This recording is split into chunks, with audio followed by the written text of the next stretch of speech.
Good morning, everyone. I'm going to talk about surgical approaches to CP angle tumor today. What are the objectives of this presentation? It is to learn about the surgical approaches of CP angle tumor, to analyze advantages and disadvantages of each presentation, to learn about neuromonitoring, to learn about the steps of each approach, and to decide which approach is suitable for each individual patient. What are the questions that are to be answered by this presentation are: what is the positioning for a CP angle tumor? What are the surgical approaches? About intra-op neuromonitoring for CP angle lesions, and what are the advantages and disadvantages of each approach? Now, for a surgical approach to CP angle lesions, we first need to do a hearing assessment and a radiological assessment. Hearing assessment is to decide whether the patient has a serviceable or a non-serviceable hearing loss, and a radiological assessment to first identify the type of tumor to look for anatomical variations. This he has already discussed in the previous presentation by Dr. Siddharth. Then we decide on which approach are we going to use for that particular patient. The patient positioning, the intra-op neuromonitoring required. The incision is to be planned, the burr hole and the asterion, the dural opening and the CSF drainage, facial nerve identification, tumor removal and closure. Coming to serviceable hearing loss. Serviceable hearing loss has been classified by two classifications. One classification has been given by the American Association of Otolaryngology and Head and Neck Surgery. The other one is by Gardner and Robertson. The AAO classification has class A, B, C and D, in which class A and B are useful hearing loss, class C is a capable of aid, and class D is non-functional, according to Gardner and Robertson. In both these classifications, we see the discrimination shown and the Peotone audiogram of the patient, and in the Gardner classification, class 3, 4 and 5 are non-serviceable hearing loss. The next part of assessment is the radiological assessment. When we are evaluating a patient radiologically, we have to see the air cell system in the internal auditory canal. This is a diagram which depicts the petrous bone air cell system, in which AC is the apical air cell, PLC is the perilabyrinth air cells, MC is the mastoid air cells, and the T is the tumor which is seen going inside the inner auditory canal. These are various pre-op CT scans which are showing the ASL systems. Now the first one, the A, this shows ASLs in the petrous apex. B, which shows ASLs in the squamous part of the temporal bone. C is the thin tegmentic panel which is seen in a CT pre-op CT scan. And D is a post-op CT scan which shows fluid collection in the mastoid antrum. This fluid collection in the mastoid antrum, this is seen here. This is strongly related to CSF leaks.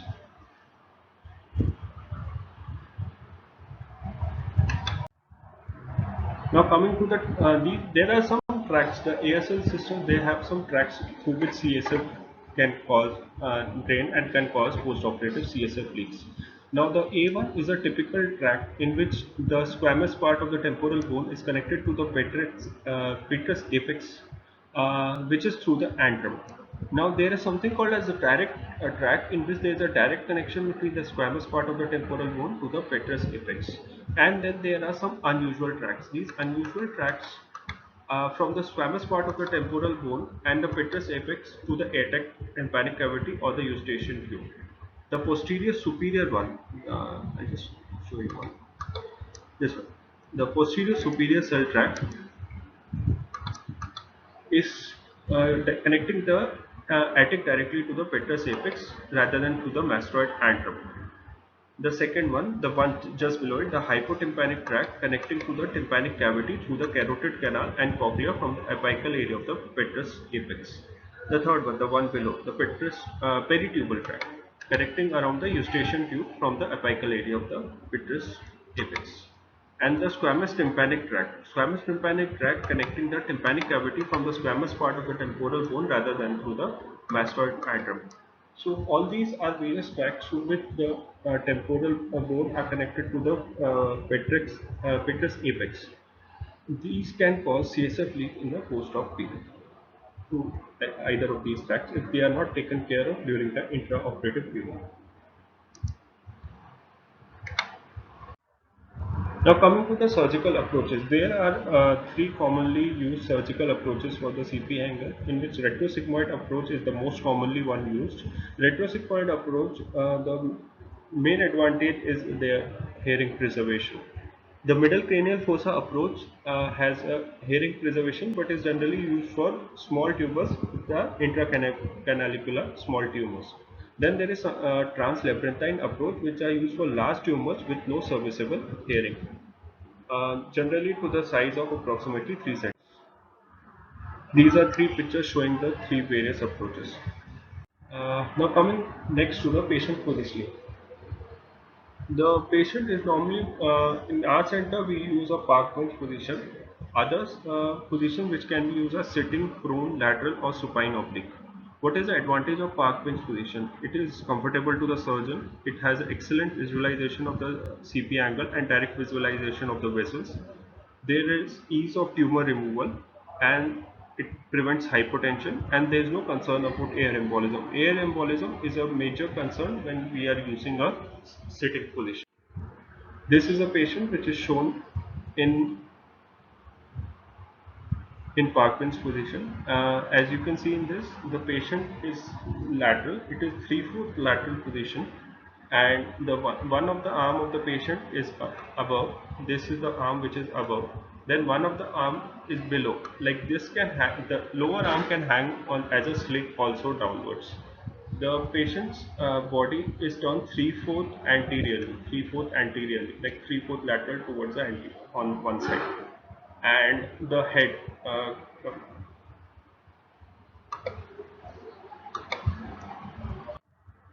Coming to the head is uh, turned towards the floor, so the area behind the ear is easily visible and it is accessible for the surgeon. So the head is towards the floor so that the patient will be looking downwards. The eyes will be looking downwards. This retracts the cerebellum away from the region. There is another photo showing positioning. This is a image taken from the book for a lateral positioning, and the incision is shown here. This is also the same position. Now coming to intra-op neuromonitoring. Intra-op neuromonitoring is done for identification and nerve preservation. It can be done for fifth cranial nerve, it can be done for sixth cranial nerve, seventh, eighth cranial nerve, and even the low cranial nerve. And this is an image which is showing like what kind of muscles can be stimulated for the particular cranial nerve preservation. Now, bipolar facial monitoring is done when the electrodes are placed in orbicularis oculi and orbicularis oris. Trigeminal nerve function, within which an additional electrode is placed in the masseter. Electrodes can be placed in the scalp to record a brainstem auditory evoked response. Lower cranial nerves may also be uh, monitored by by placing an electrode on the tongue and the palate. For the seventh cranial nerve, EMG for the function of orbicularis oculi and oris, and electromyography for the function of orbicularis oculi and oris. The external stimulus should exceed the threshold for the action potential of that nerve for the twitching of the facial muscle to be detected, and this is recorded by the monitor. The baseline is recorded before the incision, and direct stimulation is done at the area of the facial nerve during surgery. I'll talk about this more later while I'm explaining about the facial nerve stimulation intro. Lower threshold response is a good prognostic sign, and what is the disadvantage is that when cauterizing that area there can be a drop in monitoring which will like we will not be able to identify it out whether the nerve is damaged or not, and overstimulation can cause iatrogenic injury. So this is a device which we use in our hospital, and in this the electrodes we can place for each particular. This is a device for intra-op neuromonitoring. The electrodes can be placed on the frontalis muscle, the orbicularis oculi muscle, the orbicularis oris mentalis, and the ground electrodes are placed over the sternum of the patient. Uh, the impulse at which we get a response, so that is either zero point 0.3, zero point 0.5 or 1. So zero point 0.3 volt we use to map the response, zero point 0.5 to 1 we use to map accessible region, and zero point 0.1 like a low current we use when we are narrowing region with the response. Coming to brainstem evoked response, this is a neural activity elicited by the stimulation of the eighth cranial nerve. The scalp electrodes are placed, and auditory stimulus is given to the external auditory meatus, and the threshold is operated. Decreased amplitude or increased interpeak latency is a sign of caution that there may be an injury. What are there are certain disadvantages. There is a delay in this waveform after manipulation. So while manipulating, we will not be knowing whether we have injured any structure or not. And larger tumors, like the baseline, will already be affected in the pre-op period. So like this may not be really useful in the intra-op period. So this is a graph of where this. Now in this, each waveform correlates to a certain structure in the auditory pathway. The waveform 1 and 2 are related to the 8th cranial nerve. Especially the first one is related to the spinal ganglia in the mastoid bone. The wave 2 is to the intracranial acoustic nerve and or cochlear nucleus. The wave 3 is for the superior olive in the lower pons.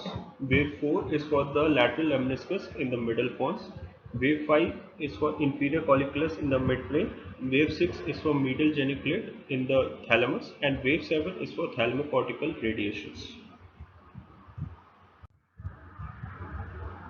Coming to cochlear nerve action potential, it is another way for monitoring of the 8th cranial nerve. Direct electrodes are placed proximal to the tumor, and external auditory meatus is stimulated. Two negative peaks N1 and N2 are seen. N1 peak amplitude or latency changes with neural injury.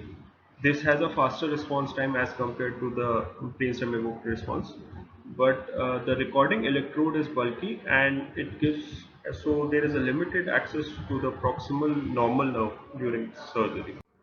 This is the These are the two waveforms which we can see, two negative waveforms N1 and N2.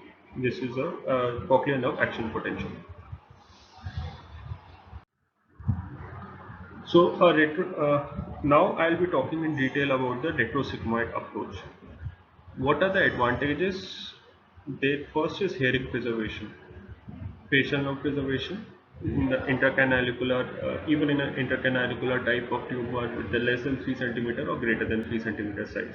And there is a good exposure to the posterior cranial fossa and all the cranial nerves.